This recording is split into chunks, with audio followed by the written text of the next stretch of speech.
Hello and welcome दोस्तों, स्वागत है आपका फ्री लॉ एकेडमी में। मैं हूं आपका मित्र ईश्वर प्रजापति। सिविल प्रक्रिया संहिता 1908 के हैंड नोट्स की लेक्चर सीरीज़ चल रही हैं, जिसमें भाग 3 तक अध्ययन कर चुके हैं। ये वीडियो भाग 4 के बारे में होगी, जो धारा 79 यानी 79 से लगाकर 88 तक में के बारे में इसमें हम देखेंगे।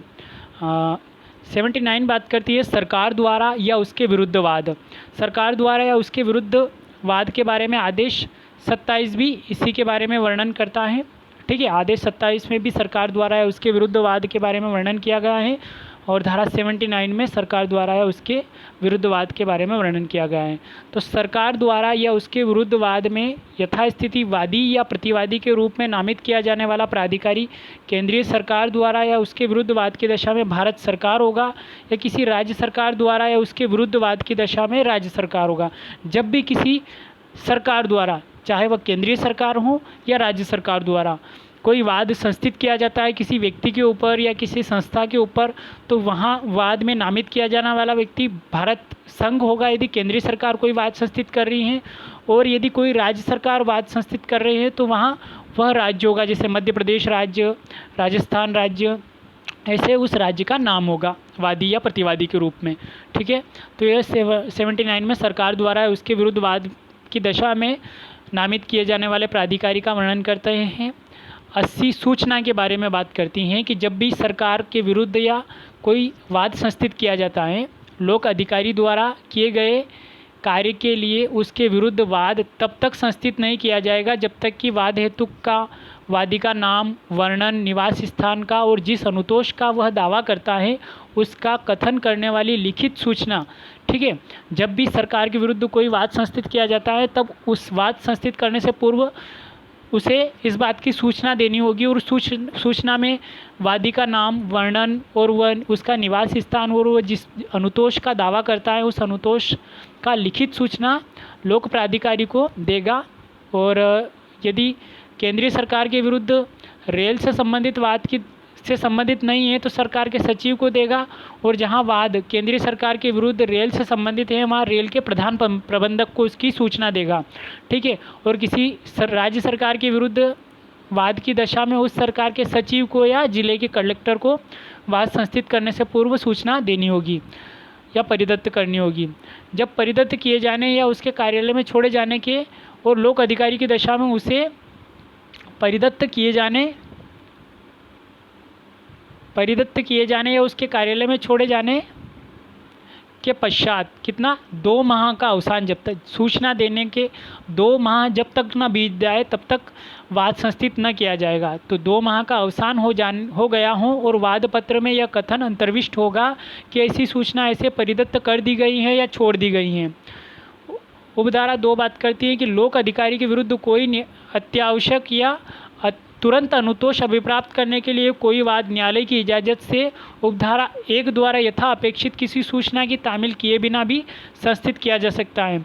जब कोई अत्यावश्यक अनुतोष सरकार के विरुद्ध प्राप्त करना है या कोई किसी लोक प्राधिकारी के विरुद्ध प्राप्त करना है, तब न्यायालय की इजाज़त से सूचना दिए भी बिना भी वाद संस्थित किया जा सकता है। पर उससे पूर्व ये साबित करना होगा कि अत्यावश्यकता या गंभीर परिस्थिति है जिसके कारण वाद बिना सूचना दिए संस्थित किया जाना आवश्यक है। अब 81 बात करता है कि गिरफ्तारी और स्वयं उपसंजाति से छूट।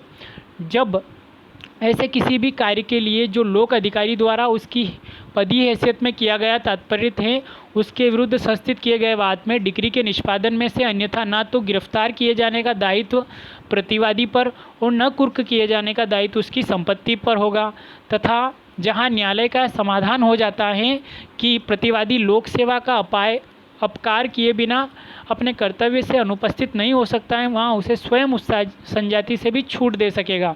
82 बात करती है डिक्री का निष्पादन। जहाँ सरकार द्वारा या उसके विरुद्ध या ऐसे कार्य की बाबत जिसके बारे में यह तात्पर्य है कि ऐसे लोक अधिकारी द्वारा अपनी पदीय हैसियत में वह कार्य किया गया है, वहाँ उसके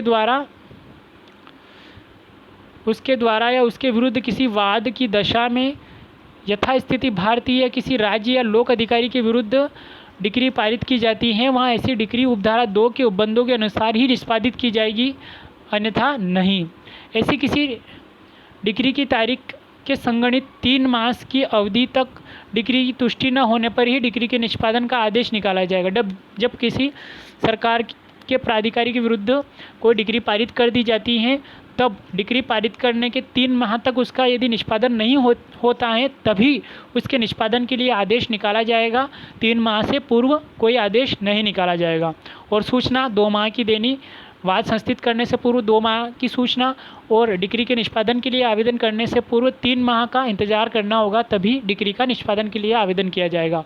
उपधारा 3 बात करती है कि उपधारा 1 और 2 के उपबंध आदेश और पंचांग को ऐसे लागू होंगे जैसे डिक्री के संबंध में लागू होते हैं। अब धारा 83 से 87 तक महत्वपूर्ण नहीं है, इसलिए अपन उस पर समय व्यर्थ न करते हुए आगे बढ़ते हैं और यह धारा 88 पर आते हैं, जो कि बहुत ही महत्वपूर्ण है प्री मेंस और इंटरव्यू तीनों के पर्पज़ से। तो देखते हैं 88 क्या कहती है। अंतराभिवाची वाद कहाँ संस्थित किया जा सकेगा। धारा 88 की हेडिंग है कि इंटर प्लीडर सूट कहाँ संस्थित किया जा सकेगा। तो सबसे पहले तो अंतराभिवाची वाद है क्या, यह समझते हैं। जबकि जहाँ 2 या अधिक व्यक्ति उसी ऋण, धनराशि या अन्य जंगम या स्थावर संपत्ति के बारे में एक दूसरे के प्रतिकूल दावा किसी अन्य ऐसे व्यक्ति से करते हैं जो व्यक्ति प्रभारों या खर्चों से भिन्न किसी हित का उसमें दावा नहीं करता है, और दावेदार को जो अधिकारवान हो, देने और परिदत्त करने के लिए तैयार हो, वहाँ ऐसे